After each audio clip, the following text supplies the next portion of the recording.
नमस्कार दोस्तों, स्वागत है एक और नई वीडियो में। तो दोस्तों इस वीडियो में हम आपको बताने जा रहे हैं जो आपका 10वीं का जो असाइनमेंट है सीजी बोर्ड का सितंबर महीने का, ये आपका असाइनमेंट नंबर 2 है। आप यहां पर देख लीजिए, असाइनमेंट नंबर 2 है जो कि है आपका कक्षा 10वीं समाज विज्ञान का।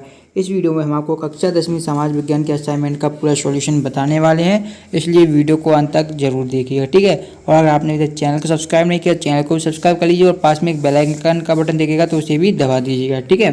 तो चलिए दोस्तों, पहला क्वेश्चन था जो कि आपका था कि डार्विन के सिद्धांत को राजनयिकों ने किस प्रकार दुरुपयोग किया, क्या दूसरे देश पर आधिपत्य करने वाले देश की उन्नति कर सकते हैं, हमें समझाना है। क्वेश्चन नंबर फर्स्ट था, तो इसका दोस्तों आंसर आप देख सकते हैं, लिखा गया था कि प्रथम विश्व युद्ध के समय कई लोग डार्विन के सिद्धांत से प्रभावित थे, अर्थात वे सामाजिक डार्विन में विश्वास करते थे, अर्थात वे सोचते थे कि योग्यतम राष्ट्र ही बचेगा और उन्नति करेगा। अतः यह विश्वास उत्पन्न हुआ कि संघर्ष जीवन का प्राकृतिक नियम है और विकास के लिए आवश्यक है कि विभिन्न राष्ट्र के लोग अपनी अपनी संस्कृति को उत्कृष्ट समझते थे और कमजोर राष्ट्रों पर शासन करना अपना कर्तव्य मानते थे। इसी बहाने अन्य जातियों पर अपना प्रभाव स्थापित करने की चाहत से मानवता की संभावना कमजोर पड़ने लगी और नरसंहार से लोगों की नैतिक भावना को अधिक ठेस नहीं पहुंचती थी। इस प्रकार आर्थिक के सिद्धांतों का दुरुपयोग हुआ।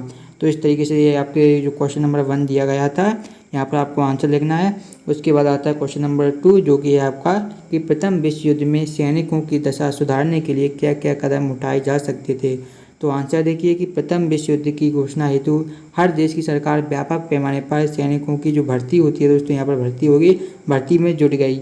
ज़्यादातर देशों में युवाओं को ज़बरदस्ती सेना में भर्ती कराया गया। इसमें जो ज़्यादातर लोग थे दोस्तों वो क्या थे, गरीब, किसान और मजदूर थे।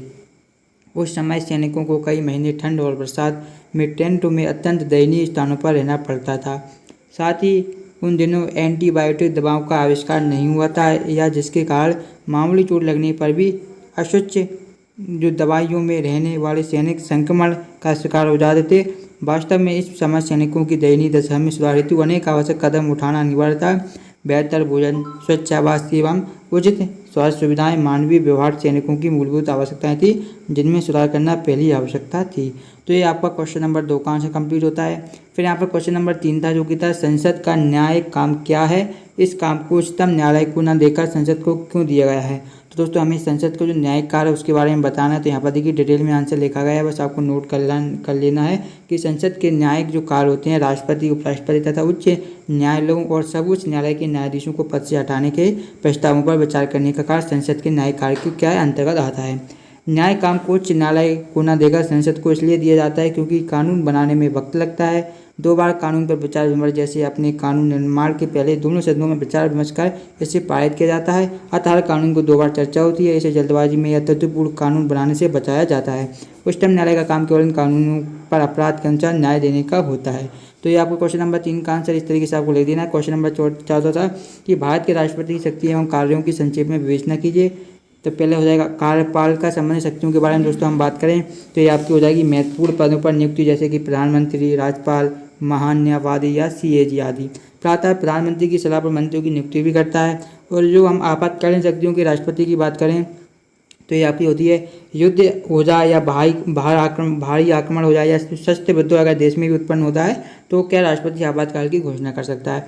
सेकंड है राज्य में जो राष्ट्रपति शासन है वो भी राष्ट्रपति लगा सकता है और वित्तीय आपातकाल की घोषणा भी राष्ट्रपति कर सकता है। तो ये 3 जो राष्ट्रपति की होती हैं वो आपातकाल शक्तियाँ होती हैं। उसके बाद आती हैं उसकी सैन्य शक्तियाँ, कौन कौन सी सैन्य शक्तियाँ होती हैं। तो पहला होता है तीनों सेनाओं का मुखिया होता है जो राष्ट्रपति होता है, ठीक है।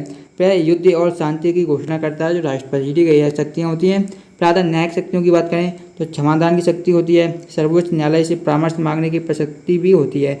वित्तीय शक्तियों को एवं कार्यों की बात करें दोस्तों, वित्त विधेयक या अनुदान को पूर्ण स्वीकृति राष्ट्रपति देता है, ठीक है। इस तरीके से आपको यहाँ पर कर देना है, ठीक है। और भारत की जो आकस्मिक निधि उसकी आकस्मिक निधि के बारे में बताता है। वित्त आयोग की नियुक्ति भी राष्ट्रपति करता है। फिर आता है विधायक शक्तियाँ, तो दोनों सदनों के अधिवेशन की बैठक बुलाता है तथा बैठकों की समाप्ति की घोषणा भी करता है। और सदन की योग्यता के निर्धारण चुनाव आयोग के परामर्श से अध्यादेश जारी करके वह कानून की स्वीकृति देने की शक्ति भी होती है। इस तरीके से आपका यह आंसर आपको यहाँ पर लिख देना है, ठीक है।